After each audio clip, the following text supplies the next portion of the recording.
যে স্ত্রীর জন্য জীবন শেষ করেছেন স্বামী, সেই স্বামী অসুস্থ হওয়ায় তাকে ফেলে চলে গেছেন প্রিয়তমা স্ত্রী। একসময় যে স্ত্রীকে ঘিরেই ছিল আবু সাঈদের ছোট্ট সুখের সংসার, সেই স্ত্রী স্বামী অসুস্থ হয়ে শয্যাশায়ী হওয়ার পর স্বামীকে ফেলে 2 সন্তানকে নিয়ে চলে গেছেন বাবার বাড়ি। এখন অসুস্থ আবু সাঈদের একমাত্র ভরসা বৃদ্ধ বাবা মা। এত টাকা তো আমাদের দুয়ারে সম্ভব না।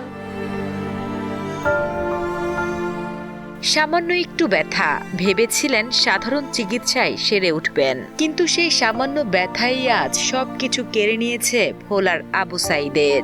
দুঃখের যেন শেষ নেই। মেঘনা নদীর ভাঙনে গত 10 বছরে 4 বার ঘর হারিয়ে নিঃস্ব হয়েছেন পরিবারটি। অন্যদিকে আবু সাঈদের চিকিৎসার খরচ চালাতে গিয়ে হয়েছেন ঋণগ্রস্ত। আমার ছেলে যে 3 বছর ধরে অসুস্থ, 3 বছর ধরে আমরা ঋণ লইছি, সমিতি লইয়া অনেক টাকা পয়সা দিছি, কোনো ভালো হয় না। 2-3 বছর ধরে আমি এরকম ভাবে আমার চলতে থাকে।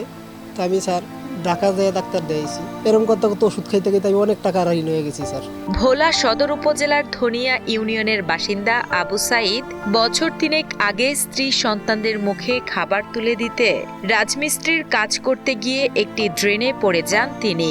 তখন পায়ে সামান্য আঘাত পেয়েছিলেন, ওষুধ খেয়ে সুস্থ হওয়ার চেষ্টাও করেছিলেন, কিন্তু সেই সামান্য চোটে এখন কোমরের হাড় ক্ষয়ে গিয়ে পুরোপুরি পঙ্গু আবু সাঈদ।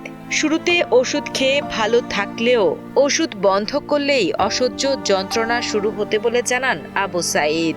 পরে পরীক্ষা নিরীক্ষায় জানতে পারেন তার মেরুদণ্ডের নিচের 2টি হাড় মারাত্মকভাবে ক্ষতিগ্রস্ত হয়েছে।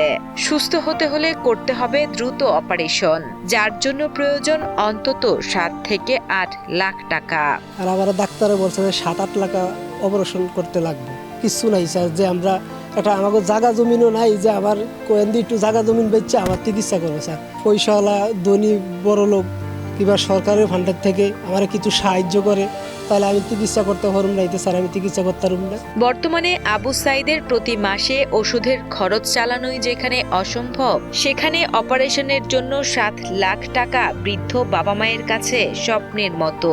তাই সন্তানকে সঠিক চিকিৎসা করিয়ে সুস্থ করার জন্য সরকার সহ দেশের বিত্তবানদের কাছে আর্থিক সহযোগিতার জন্য আবেদন জানান পরিবার ও স্বজনেরা। কোনো সরকারিভাবে সহযোগিতা পাই, কোনো কোম্পানির মাধ্যমে যদি আমি সহযোগিতা পাই, তাহলে আমারে একটু সহযোগিতা করেন, আমি ছেলের চিকিৎসা করে। পৃথিবীতে যদি এমন কোনো দয়ালুমান ব্যক্তি থাকে, তা হইলেও যদি কোনো সাহায্য করে, তাইলেও আর কি হে চিকিৎসা করতে পারবো। যদি কোনো মানুষ থাকে তাহলে হ্যার চিকিৎসা করবো, তো কিছু টাকা দিলে সে চিকিৎসা করতে পারবো।